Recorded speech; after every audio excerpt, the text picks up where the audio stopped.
Hello students, welcome back to our English class 10th का first flight book से नया chapter हम start कर रहे हैं आज। चैप्टर का नाम है द सरमन एट बनारस। ठीक है, अब इससे पहले कि हम इस चैप्टर को पढ़ना शुरू करें, चैप्टर के मीनिंग को देखें, सबसे पहले ये ज़रूरी है कि हम इस सरमन वर्ड का मतलब समझ लें।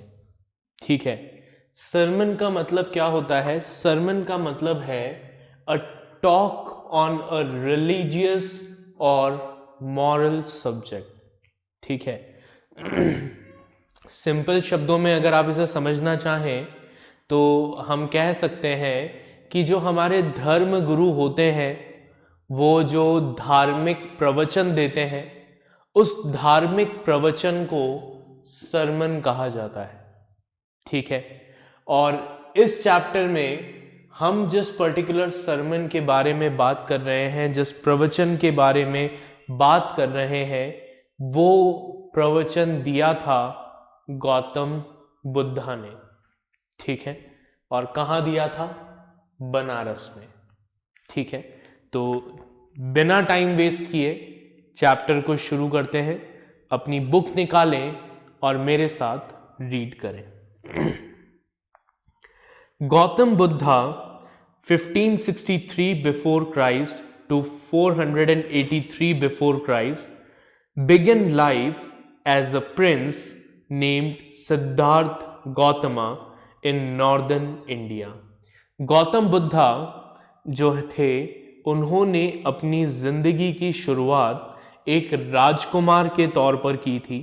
ठीक है, वो एक राजा के घर में पैदा हुए थे और जब वो पैदा हुए थे तो उनको जो नाम दिया गया था वो नाम था सिद्धार्थ गौतमा। और ये कहाँ पैदा हुए थे? नॉर्दर्न इंडिया में पैदा हुए थे। At 12, he was sent away for schooling in the Hindu sacred scriptures, and 4 years later, he returned home to marry a princess. ठीक है, 12 साल की उम्र में सिद्धार्थ को कहाँ भेज दिया गया? पढ़ाई करने के लिए गुरुकुल भेज दिया गया, ताकि वो वहाँ पर हिंदू सेक्रेड स्क्रिप्चर्स जो हैं उनकी पढ़ाई कर सकें। और 4 साल गुरुकुल से शिक्षा हासिल करने के बाद ये वापस अपने घर लौट आए और घर आकर एक प्रिंसेस से शादी कर ली। They had a son and lived for 10 years as befitted royalty.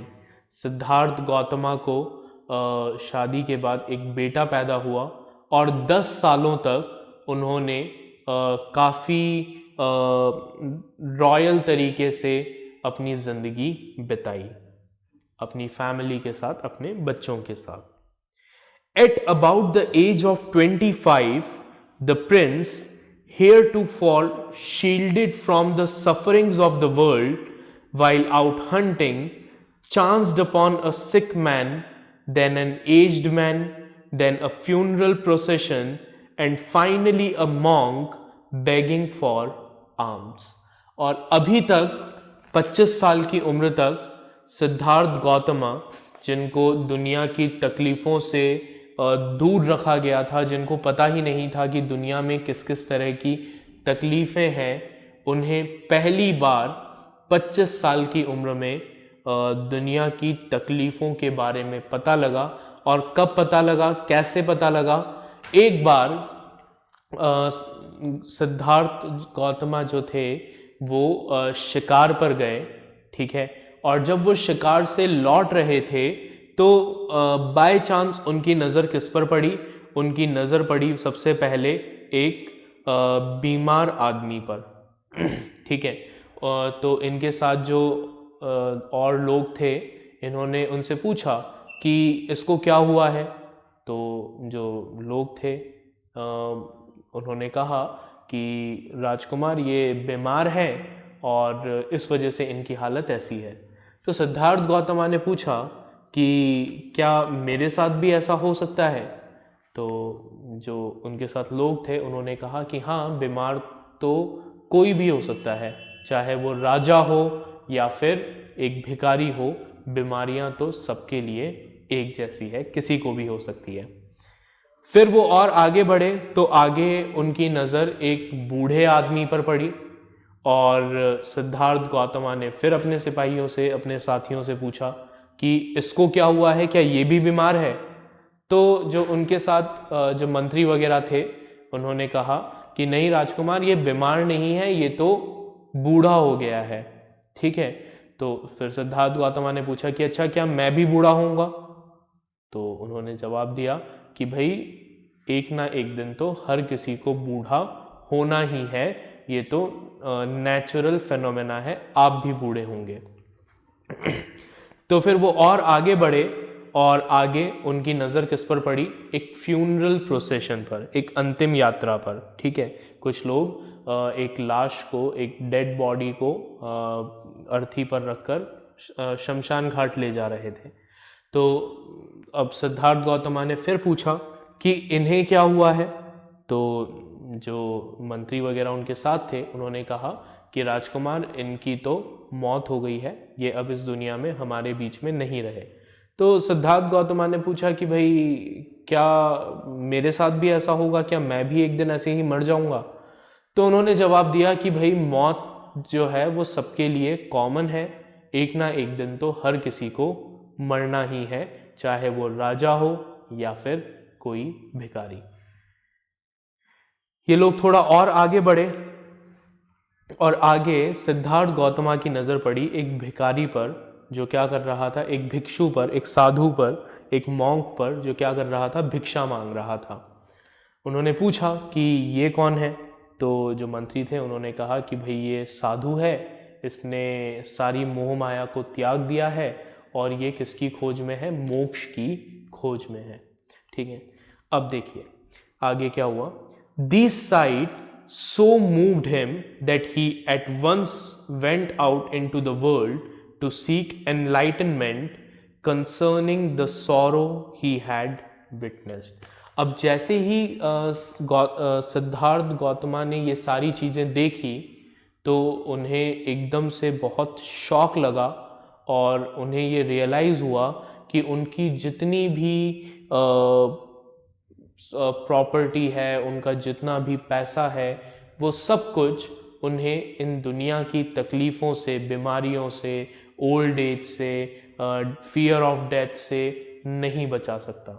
ठीक है, तो वो अपना घर वगैरह सब कुछ छोड़कर एनलाइटनमेंट की खोज में निकल गए। एनलाइटनमेंट मतलब the state of high spiritual knowledge. He wandered for 7 years and finally sat down under a peepal tree. वो 7 साल तक सच्चाई की खोज में, एनलाइटनमेंट की खोज में भटकते रहे। ठीक है, मोक्ष की तलाश में भटकते रहे और फाइनली एक पीपल के पेड़ के नीचे आकर बैठ गए। Where he vowed to stay until enlightenment came. और उन्होंने प्रतिज्ञा की कि जब तक मुझे एनलाइटनमेंट नहीं मिल जाता तब तक मैं यहीं इस पेड़ के नीचे ही बैठा रहूंगा। Enlightened after 7 days, he renamed the tree the Bodhi tree, that is, tree of wisdom, and began to teach and to share his new understanding. अब 7 दिन बाद उन्हें एनलाइटनमेंट मिला। ठीक है, उनको हायर नॉलेज मिली और उसके बाद उन्होंने उस पेड़ का, उस पीपल ट्री का नाम चेंज करके उसको नाम दिया Bodhi tree, that is the tree of wisdom. और वहाँ से उन्होंने बैठकर अपनी जो न्यू फाउंड नॉलेज थी वो नॉलेज लोगों के साथ शेयर करना स्टार्ट किया। At that point he became known as the Buddha. ठीक है, उस टाइम पर एनलाइटनमेंट मिलने के बाद उनको किस नाम से जाने लगा? उन्हें बुद्धा नाम से जाना जाने लगा। ठीक है, बुद्धा का मतलब था द अवेकन्ड और द एनलाइटेंड, एक ऐसा इंसान जिसको परम ज्ञान की प्राप्ति हो गई हो। The Buddha preached his first sermon at the city of Banaras. Buddha ने अपना जो पहला सरमन दिया था वो बनारस में दिया था, most Holi of the dipping places on the river Ganges. ठीक है, गंगा, बनारस जो था ये वो शहर था जो गंगा के किनारे पर बसा हुआ सबसे पवित्र स्थान माना जाता है डुबकी लगाने के लिए, गंगा नदी में डुबकी लगाने के लिए, स्नान करने के लिए। That sermon has been preserved and is given here. तो जो उन्होंने अपना पहला सरमन दिया था, उसी सरमन के कुछ पार्ट्स को यहाँ पर प्रिजर्व करके हमें आगे इस चैप्टर में दिया हुआ है। ठीक है, it reflects the Buddha's wisdom about one inscrutable kind of suffering. Inscrutable means, हम यहाँ पर लिख लेते हैं,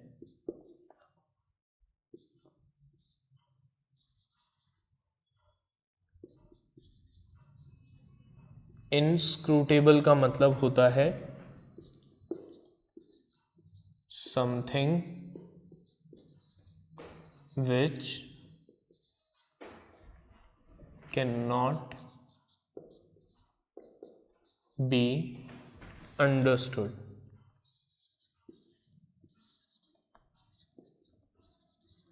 ठीक है, तो जो उन्होंने अपना पहला सरमन दिया था, उस सरमन में उन्होंने किसके बारे में बताया था?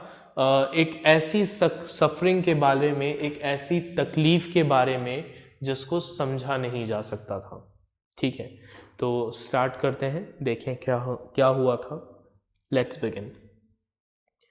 कीसा Gotami had an only sun.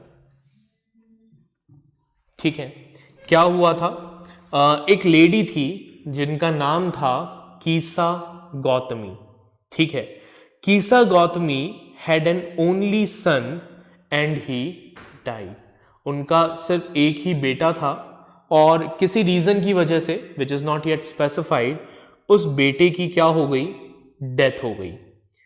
In her grief she carried the dead child to all her neighbours asking them for medicine, and the people said, she has lost her senses, the boy is dead. अब क्योंकि कीसा गौतमी बहुत ज़्यादा दुखी थी, तकलीफ में थी, तो वो क्या कर रही थी? वो अपने सारे पड़ोसियों के पास गई और उनसे जाकर रिक्वेस्ट करने लगी कि देखो मेरे बेटे को कुछ हो गया है, प्लीज़ मुझे कोई दवाई दे दो, कुछ इलाज बता दो जिससे मेरा बेटा ठीक हो जाए। अब उसके जो भी पड़ोसी थे, उन सब पड़ोसियों ने क्या कहा? उन्होंने कहा कि भाई कीसा गौतमी जो है वो क्या हो गई है? पागल हो गई है, उसका दिमाग घूम गया है। ठीक है, उसका बेटा मर चुका है, मरे हुए को कोई कैसे ठीक कर सकता है? चलिए, at length Kisa Gotami met a man who replied to her request.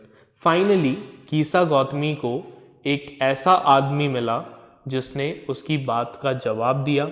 ठीक है, और उसने क्या कहा? उसने कहा, I can not give the medicine for thy child. मैं तुम्हारे बेटे को ठीक करने के लिए तुम्हें दवाई तो नहीं दे सकता, but I know a physician who can. लेकिन हाँ, मैं एक ऐसे आदमी को जरूर जानता हूं जो क्या कर सकता है? तुम्हारे बेटे को ठीक कर सकता है। ठीक है, एंड द गर्ल सेड, तो कीसा गौतमी ने कहा, pray tell me sir who is it, कि प्लीज सर मुझे जल्दी उसका नाम बताइए कि वो कौन है, मैं अभी जाकर उनसे रिक्वेस्ट करूंगी कि वो मेरे बेटे को ठीक कर दे। एंड द मैन रिप्लाइड, तो उस आदमी ने कहा, गो टू शाक्य मुनि द बुद्धा। क्या कहा उसने? कि तुम एक काम करो, तुम बुद्धा के पास जाओ, वो तुम्हारे बेटे को जरूर ठीक करेंगे। ठीक है, Kisa Gotami repaired to the Buddha and cried.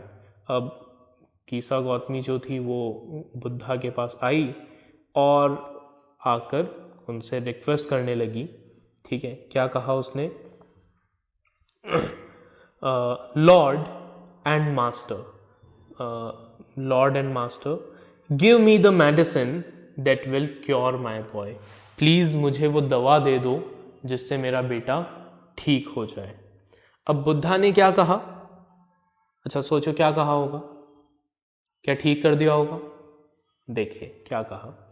The Buddha answered, Buddha ने कहा, I want a handful of mustard seed.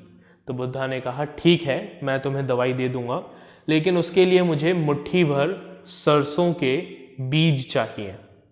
ठीक है, बहुत सिंपल सी बात है, क्या चाहिए मुझे? मुट्ठी भर सरसों के बीज चाहिए। And when the girl in her joy promise to procure it, the Buddha added, तो कीसा गौतमी बड़ी खुश हो गई कि अरे वाह, बस इतनी सिंपल सी चीज, एक मुट्ठी भर सरसों के बीज ही तो चाहिए, वो तो कहीं भी आराम से मिल जाएंगे, मैं अभी लाकर दे दूंगी और मेरा बेटा ठीक हो जाएगा। तो वो जैसे ही खुश होकर वहां से जाने लगी, बुद्धा ने कहा, क्या कहा? The mustard seed must be taken from a house where no one has lost a child, husband, parent और friend। बुद्धा ने क्या कहा कि वो जो मस्टर्ड सीड है वो ऐसे घर से लाने हैं तुम्हें जिस घर में ना तो किसी बच्चे की, ना किसी हस्बैंड की, ना किसी पेरेंट की, ना ही किसी फ्रेंड की डेथ हुई हो। मतलब एक ऐसा घर जिस घर में किसी की भी डेथ नहीं हुई हो, ऐसे घर से तुम्हें मुट्ठी भर सरसों के बीज लेकर आने हैं, और अगर तुम वो ले आई तो मैं तुम्हें दवाई दूंगा जिससे तुम्हारा बेटा ठीक हो जाएगा। Poor Kisa Gautami now went from house to house. अब कीसा गौतमी जो थी वो हर एक घर घर भटकने लगी। And the people pitted her and said, लोग उस पर तरस खाने लगे और उससे कहते थे, here is mustard seed, take it, कि ये लो मुट्ठी भर मस्टर्ड सीड जो तुम्हें चाहिए ले जाओ। बट वेन शी आस्क्ड, लेकिन जब कीसा उनसे पूछती थी, डिड अ सन और डॉटर, अ फादर और mother die in your family, क्या आपकी फैमिली में कोई बेटा, कोई बेटी, कोई बाप, कोई माँ या किसी फैमिली मेंबर की डेथ हुई है? दे आंसर्ड हर, तो हर फैमिली से उसे एक ही जवाब मिलता था। क्या जवाब मिलता था? Alas the living are few but the dead are many, कि हमारे परिवार में जिंदा लोग तो गिनती के हैं, मरे हुए लोगों की तो कोई गिनती ही नहीं है। ठीक है, इतने लोगों की डेथ हुई है। Do not remind us of our deepest grief, वो सब उससे कहते थे कि हमें हमारे सबसे बड़े दुख के बारे में याद मत दिलाओ, जिन लोगों को हमने खो दिया है हमें उनकी याद मत दिलाओ। ठीक है, and there was no house but some beloved one had died in it. ठीक है, और कीसा गौतमी को ऐसा कोई घर नहीं मिला जहां पर किसी बिलवेड की डेथ नहीं हुई थी। Kisa Gotami became very and hopeless. अब पूरे गांव में भटकने के बाद कीसा गौतमी जो थी वो बहुत थक गई, कमज़ोर हो गई, उसकी पूरी उम्मीदें ख़त्म हो गई। And sat down at the way side watching the lights of the city as they flickered up and were extinguished again. ठीक है, तो वो एक जगह पर बैठ गई और शहर की लाइट्स को देखने लगी कि वो लाइट जो थी वो तेजी से चमकती थी और फिर वापस बुझ जाती थी।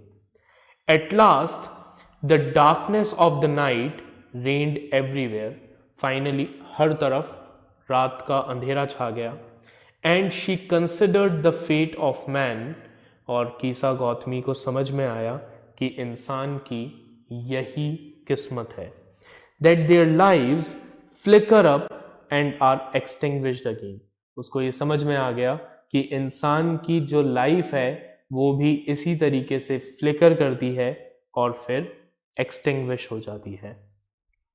And she thought to herself, और कीसा गौतमी जो थी वो सोचने लगी, how selfish am I in my grief, कि अपनी तकलीफों की वजह से मैं कितनी सेल्फिश हो गई थी।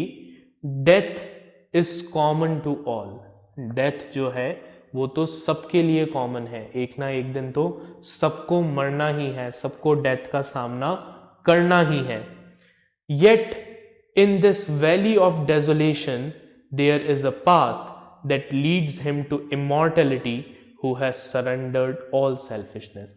वो कहती है कि लेकिन फिर भी इस मौत की घाटी में, valley of desolation means an area which is filled with deep sorrow, एक ऐसा एरिया जो तकलीफों से, दुखों से भरा हुआ है, कि इस दुखों से भरी हुई दुनिया में एक रास्ता ऐसा है जो इंसान को क्या बनाता है, अमर बना देता है, और वो तरीका है अपने सारे सेल्फिशनेस को त्याग देना, सारी मोह माया को छोड़ देना।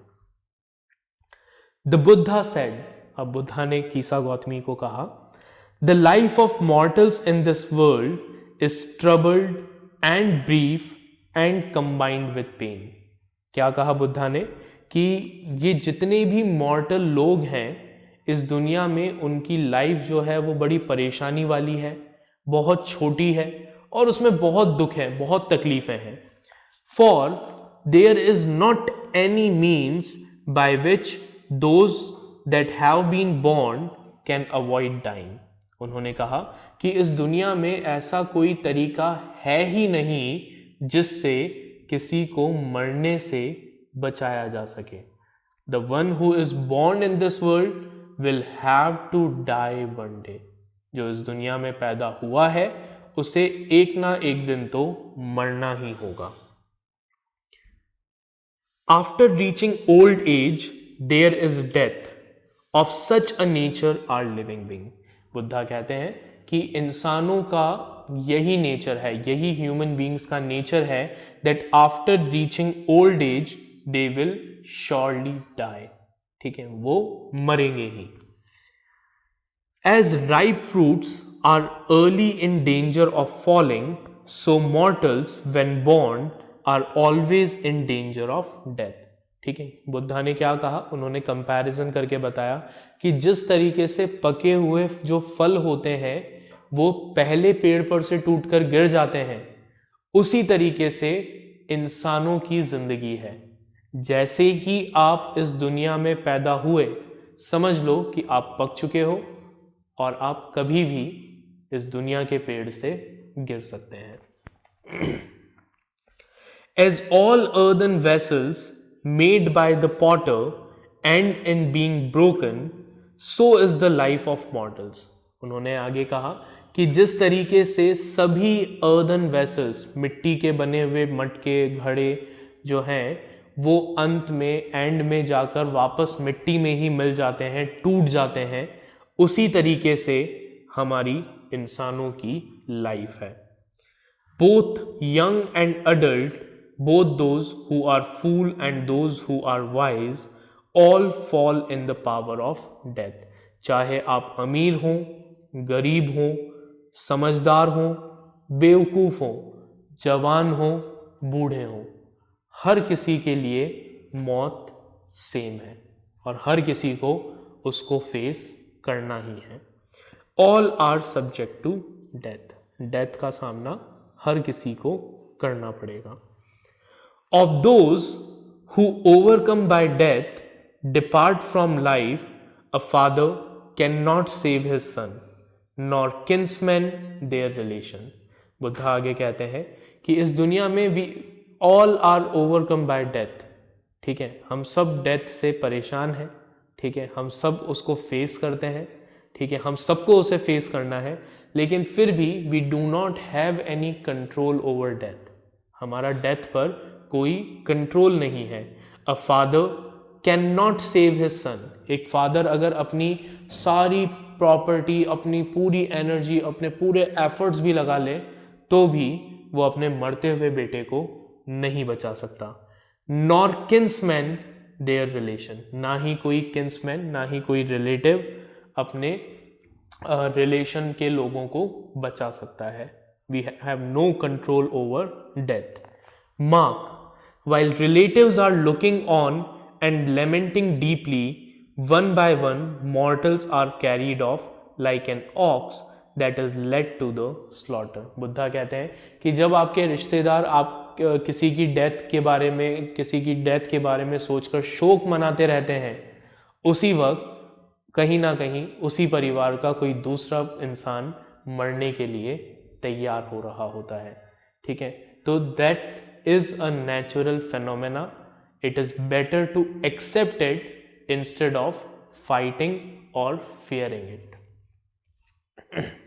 So the world is afflicted with death and decay. ठीक है, तो बुद्धा कहते हैं कि ये जो हमारा वर्ल्ड है, it is afflicted with death and decay. ठीक है, इसमें एक ये फीचर है ही कि इस दुनिया में डेथ और डीके है, जिसको हर किसी को फेस करना होगा. Therefore, the wise do not grieve knowing the terms of the world. इसीलिए जो समझदार लोग हैं वो कभी भी मौत का शोक नहीं मनाते, क्योंकि उन्हें पता है कि ये तो टर्म्स एंड कंडीशन है इस दुनिया में रहने के, है ना. जिस तरीके से हम कोई मोबाइल लेकर आते हैं तो हमें पता है ना उस मोबाइल को यूज़ करने के टर्म्स एंड कंडीशन, कि भाई हमें उस मोबाइल को अगर यूज़ करना है तो हमें टाइम टाइम पे उसको चार्ज करना होगा. ठीक है, उसको चार्जिंग पे लगाना होगा, उसकी बैटरी अगर ख़राब हो जाएगी तो उसको चेंज करवाना होगा. वो सब टर्म्स एंड कंडीशन है, राइट. उसी तरीके से इस दुनिया में जब हम पैदा हुए हैं तो इस दुनिया के टर्म्स एंड कंडीशन भी यही है कि जब आप पैदा हुए हो तो आपको कभी ना कभी तो मरना ही होगा, right. So these are the terms and condition of this world. तो जो समझदार लोग हैं वो कभी भी मौत का शोक नहीं मनाते, क्योंकि उन्हें पता है कि ये तो एक ना एक दिन सबके साथ होना ही है. Not from weeping nor from grieving will anyone obtain peace of mind. Buddha कहते हैं कि ना तो ग्रीव करके, ठीक है, शोक मनाकर, ना ही आंसू बहाकर आपको मानसिक शांति मिलेगी. ठीक है, you will not gate piece of mind bye crying और बाय ग्रीविंग. ठीक है, लोग अक्सर कहते हैं कि भाई रो लेने दो, रोने से मन शांत हो जाएगा. बट बुद्धा कहते हैं कि ना तो रोने से ना ही शोक मनाने से आपको मेंटल पीस मिलेगी. On the contrary his pain will be the greater and his body will suffer. In on the contrary Buddha कहते हैं कि अगर आप रोएंगे, आप शोक मनाएंगे, तो आपका जो दर्द है, आपकी जो तकलीफ है वो और बढ़ती जाएगी और आपकी जो बॉडी है, आपकी बॉडी सफर करेगी. ठीक है, he will make himself sick and pale. वो इंसान जो रोता रहेगा, जो शोक मनाता रहेगा, वो अपनी बॉडी को सिक बना लेगा, बीमार बना लेगा, कमजोर बना लेगा. Yet the dead are not saved by his lamentation. लेकिन उसके बावजूद जो मर चुका है वो बच नहीं पाएगा. He who seeks peace should draw out the arrow of lamentation. ठीक है, बुद्धा कहते हैं कि वो इंसान जो वाकई में शांति चाहता है, पीस चाहता है, उसे इस arrow of lamentation, lamentation means expression of sorrow, ये जो दुख और तकलीफों का तीर है उसे अपने दिल से निकालना होगा. And complaint and grief. He who has drawn out the arrow and has become composed, वो जो इस एरो को अपने दिल से निकाल देगा, जो कंपोज हो जाएगा, फोकस्ड हो जाएगा, he will obtain peace of mind. उसको फाइनली पीस ऑफ माइंड मिलेगा.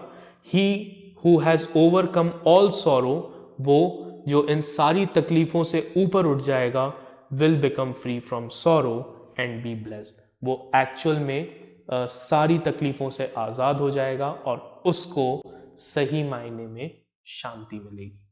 सो that was our chapter the sermon at Banaras, जिसमें गौतम बुद्धा ने अपने जो लाइफ और डेथ की अंडरस्टैंडिंग थी, उस अंडरस्टैंडिंग को कॉमन लोगों तक पहुंचाया. आई होप आपको ये स्टोरी समझ में आ गई होगी. इसके क्वेश्चन आंसर्स को प्रैक्टिस करिएगा. ठीक है, कोई डाउट है तो मुझसे पूछ लीजिएगा. फिर हम अगले लेक्चर में मिलेंगे अगली स्टोरी के साथ. Till then take care. Bye everyone.